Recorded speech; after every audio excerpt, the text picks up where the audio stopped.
ব্রাহ্মণবাড়িয়া সদরে 2 দিনব্যাপী অনুষ্ঠিত হয়েছে 300 বছরের ঐতিহ্যবাহী মাছিহাতা দরবার শরীফের বাৎসরিক দোয়া মাহফিল। আজ শনিবার দ্বিতীয় দিন সকালে সমগ্র দেশ থেকে আগত হাজার হাজার ভক্তবৃন্দ ও দেশ বরেণ্য আলেম ওলামাগণদের উপস্থিতিতে দরবারের মসজিদ মাঠ প্রাঙ্গণে ধর্মীয় ভাবগাম্ভীর্যের পরিবেশে উক্ত মাহফিলের আখেরি মোনাজাত সম্পন্ন হয়। মাছিহাতা দরবার শরীফের পীর আল্লামা শাহ সুফি Syed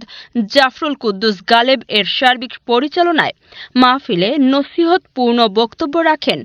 engineer Shah Syed Nazmul Quddus, chemist Shah Syed Ainul Quddus, advocate Shah Syed Fatehal Quddus পাহলভী,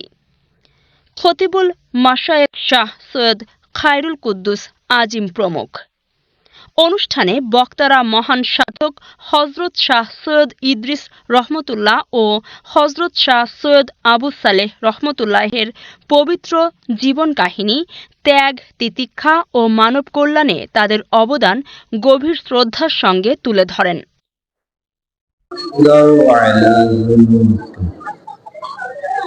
বসে এ হুকুম অসুস্থ ব্যক্তিদের জন্য যায়।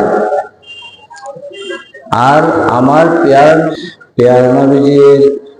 খাস সিলায় তুমি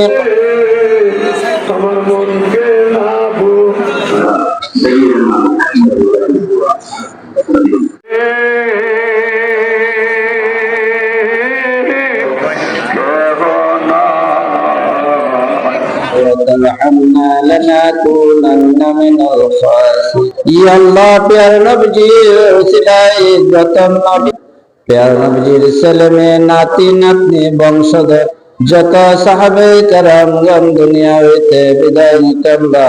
হযরত শাহ সৈয়দ ইদ্রিস রহমাতুল্লাহ এর বাইরে যারা উপস্থিত আছেন তাদের সকলকে তুমি হায়াতের কাছে আল্লাহ পাক রব্বুল ইজ্জত